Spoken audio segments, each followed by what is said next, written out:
Steve Jewin, MMA Mania. All right, go ahead, Steve. Mr. Chandler, the champion. How are you doing today, Michael? I'm great. How are you? I'm fine. It's always a good day when I get a chance to talk to you. And right off the bat, before we talk about Brett Primus, I wanted to share a little something with you. I talked to Sean Grandy earlier this week as he was departing Bellator and asked him what his favorite fights were to call during his time there. And I'm just going to tell you verbatim what he said. Chandler Henderson, which was not only an elite level fight, but also a clinic on scoring, as each round left you wondering who won, or was that a 10-8? So, high praise for your fight with Benson Henderson. Thank you. I appreciate that, man. Sean's a class act, and it's sad to see him go, but I know he's a heck of a talent, and he's awesome behind the mic. So he will have nothing but upside moving forward. Yes, indeed. I'm sure he'll have a great future going forward. But now you get to have Mike Goldberg and Mauro Ranallo call your next fight. So how excited are you about that? That's exciting, man. You go from one kind of bittersweet, sad to see Sean go, but it's also, as a fighter, it's exciting to know that Mike Goldberg, Mauro Ranallo, I think it's Brendan Schaub and Jimmy Smith are all going to be behind the mic for my fight, and especially Mauro and Mike Goldberg. I mean, Mike Goldberg is the voice of mixed martial arts. When you watched those UFCs growing up, and you watched those UFCs back in the day, Mike Goldberg and Joe Rogan, that was what MMA was. That's what MMA sounded like. And since then we've seen a lot of different promotions come up and build and grow, and Jimmy Smith's done a great job, and some of these other guys have done a great job. But to hear Mike Goldberg, and of course I won't get to hear it until after I get done fighting, but I can't wait to be able to go back and watch and hear Mike Goldberg say, "It's all over," and to go out there and knock out Brett Primus, jump up on the cage, and hopefully right about that time, Mike Goldberg's screaming at the top of his lung like he always does. Yeah, I have to admit, that's one of the things I'm looking forward to about hearing him in Bellator, is hearing him scream, "It is all over," at the end of a fight. And your fight with Brett Primus could be one of those moments, but do you think people might be sleeping on him a little bit? Because it seems like he very quietly got to 7-0 without a lot of people buzzing about him. Yeah, he really has, and that's a dangerous guy. He's a dangerous guy who just kind of flies under the radar. He's easy to underestimate because he's not a big name and he doesn't have a huge record and this and that. But if anything, that's motivated me to know that I'm putting this belt on the line against a guy who has got nothing to lose. And that's a dangerous man. So it's time to just go out there and perform. I'm not focused on Brent Primus. I'm not focused on anything besides myself. I'm focused on me and my performance and my techniques and my skill set, and biting down on my mouthpiece and going out there and getting a win. And if I do everything, if I fight to the best of my abilities that night, it's going to be a quick night, a fun night, and you will hear it's all over. You were focusing on yourself and not necessarily on your opponent. So, what would you say have you focused on the most since the Benson Henderson fight?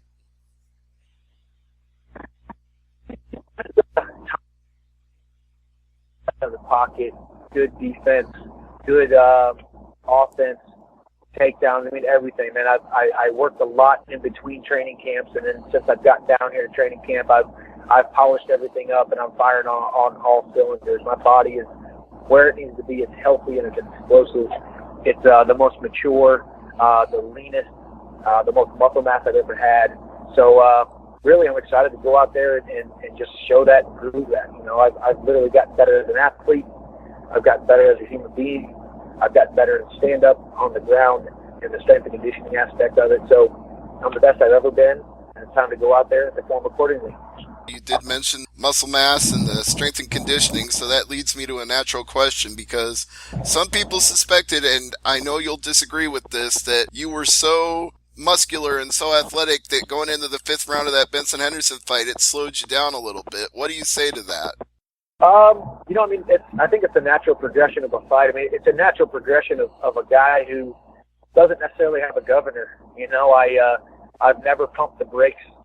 I don't pump the brakes much in my fights, and that's led me to a lot of wins, and it's led me to a lot of dominant performances. But it's also been my demise in certain situations. You look at a guy like Benson Henderson, who who lost that fight because he wasn't able to push the pace that I did. You know, he might have won the 5th round, but you know, I won the four rounds before that, and he couldn't finish me. So, you know, I think it's definitely one of those things that I've looked at in my career and known that, you know, I come from that wrestling background where you want to compete for 7 hard minutes, but 7 hard minutes is you know, way shorter than 25 minutes, you know, and that's what you got to kind of get used to, and you got to realize that you don't always have to be on offense, you don't always have to be moving forward, you don't always have to have your foot on the gas and pedal to the metal. There's got to be times where you got to give and take. There's got to be times where you got to use the other guy's momentum. You got to not force so many things in a fight, and it's taken me, you know, 20 fights to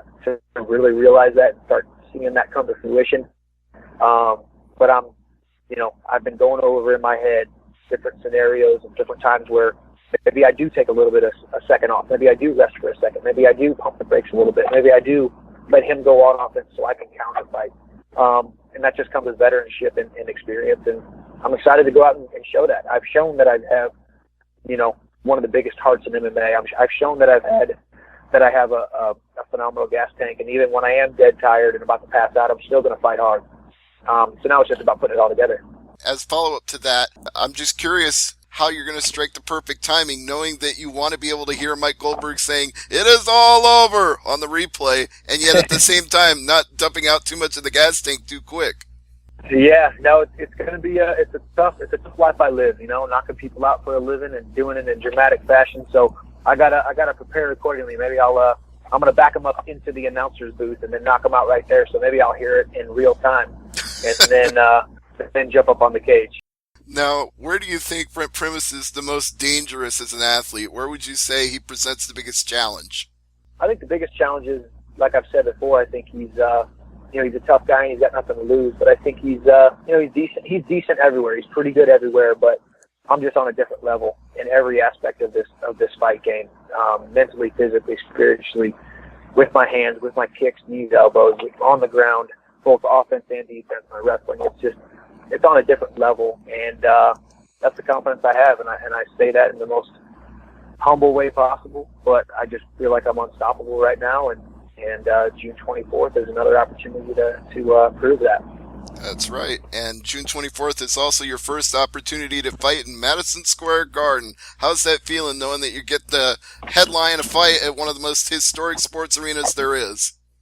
It's awesome, man. I tell you what, it's one of the things you dream about as a fighter, you know, and it's a little bit unfortunate, you know. You don't really want to think about it too much. You don't want to, you know, I haven't done any, you know, I could sit there for hours and hours and hours on YouTube going back and watching all the big boxing fights and all the MMA fights that have happened there and how big this historic arena is, but it'll only kind of add pressure, and it'll add a layer of weight that you don't really want on your shoulders, you know. And you know, right about 11 o'clock, after I've already, you know, finished Brent Primus, and I got the belt, got my hand raised and the belt around my waist, and I'm walking back to the back and shaking hands and signing autographs with fans and kissing my wife and hugging my team and all that stuff. The weight will finally be lifted, and I'll finally be able to enjoy the experience of Madison Square Garden and go watch the rest of the fights on the card, and then enjoy a good night in New York City. You know, coincidentally, that was something that Ryan Bader said to me yesterday. He said, once my fight's over, I can look forward to sitting back at the Garden and enjoying the rest of the fights. And I asked him which ones he was looking forward to, and one of the first things he said was Chandler. He's a friend of mine. Yeah, man, Bader's a good dude. I'm a friend of him and his family, and him and Daisy, his wife, are sticking around for another couple of days, and me and my wife are sticking around. So we're gonna see New York City. We're gonna paint the town red for a couple of days and enjoy some time there. And you know, like I said, man, Phil Davis has been a teammate and a friend of mine, and Bader's the same thing. And I've shared the same manager with Bader for my whole career, basically. So it's bittersweet knowing that your friends are fighting each other, but that's the game that we decided to be a part of. You know you're going to end up fighting friends eventually. You know you're going to watch your friends fight, and either way, it's a good scenario, and it's a fun life that we get to live. And all of us are going to bury the hatchet with all of our so-called enemies in this sport one day, and look back and say, man, that guy made me a better person. That guy got me outside of my comfort zone. That guy really pushed me to new levels of not just physically, but emotionally and as a human being, and we're all going to be better humans because of it. So it'll be a good night. I'm excited. You know, I think the only two guys in this sport who might not bury the hatchet after their fight are Chael Sonnen and Wanderlei Silva in the main event, because I don't think those two are ever going to like each other. Yeah, no, that hatchet is firmly suspended in the air and will never be buried. I think that's one for the record books that'll go down as a rivalry that will never be fixed. We will definitely not see a touch of gloves. We will definitely see some choice words. We will definitely get our money's worth for that fight. I have no doubt about that. And what do you think of the winner of that fight? Do you have a prediction on it? I could never, ever bet against Chael. First of all, you never bet against a wrestler. Second of all, you don't bet against Chael. You know, he's an awesome dude. Behind the mic, he's an awesome dude. Off cameras as well. And it's an exciting build-up to this fight. And I've watched all the shoulder programming for it and the countdown and stuff. And it's so I'm going with Chael. I'm going with Chael by TKO in the third round. All right, we'll see if that comes to fruition here on the 24th. But let me ask you if you want to take this next fight after a successful title defense against Brent Primus, if you want to bring it back home to Missouri, because, you know, you had 3 fights in a row there, and then you went away to San Jose, and now you're going to New York. So maybe bring it back for the next one? I would love that, man. There's nothing better than fighting in St. Louis in front of that entire world. That's my home. In Missouri.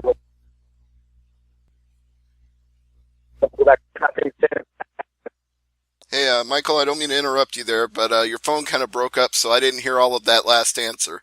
Oh, yeah. So St. Louis has some of the best sports fans in the entire world. So I would love to be able to go back to St. Louis, Scott Trade Center, pack that house again. We always put on a phenomenal show there, and I know it's one of Bellator's favorite venues. So we'll definitely be going back there in the next year, I would imagine. So hopefully I'm headlining that card, and hopefully I go out there and defend the title again. It's one of my favorite venues, too, because it's close enough for me to drive down there and be in person for your fights when you fight there. So I'm hoping that the next title defense comes up there. And any opponent that you'd like to have in mind after Brent Primus, do you see anybody on the radar you want? We'll see. I mean, I know there's got to be some free agents out there that Bellator is looking to sign. If not at lightweight, at welterweight. You know, I'm not afraid to go up to welterweight and get some of those big fights, the Paul Daly's, the Michael Pages, the Roy McDonald, Lorenz Larkin, Douglas Lima. Big names, big fights. That's what I want. Well, I'm sure there's nothing but big names and big fights coming up for you, and we got a big fight coming up on June 24th with the undefeated Brent Primus. But before I let you go today, Mr. Chandler, I always give you this chance to thank sponsors and throw out plugs. I would just say, fans, follow me on my Instagram, Twitter, and Snapchat at Mike Chandler MMA. I also have a Facebook fan page I like to connect with people on. I love to talk to the fans. Without the fans, I'd be nobody, you know. So holler at me on there, talk to me on there. Let's connect. Big thanks to my sponsors, and as always, Pure and Clean Sports, Dymatize, Monster Energy, Toyota Escondido, and American Ethanol. And they'll all be with me there in New York City. They'll be on my shorts, and we will ride off into the sunset with another win. A great fighter and a great person. So thank you for everything, Mr. Chandler. Look forward to your fight on June 24th. You got it. Thank you very much. I'll talk to you on the next one. You bet.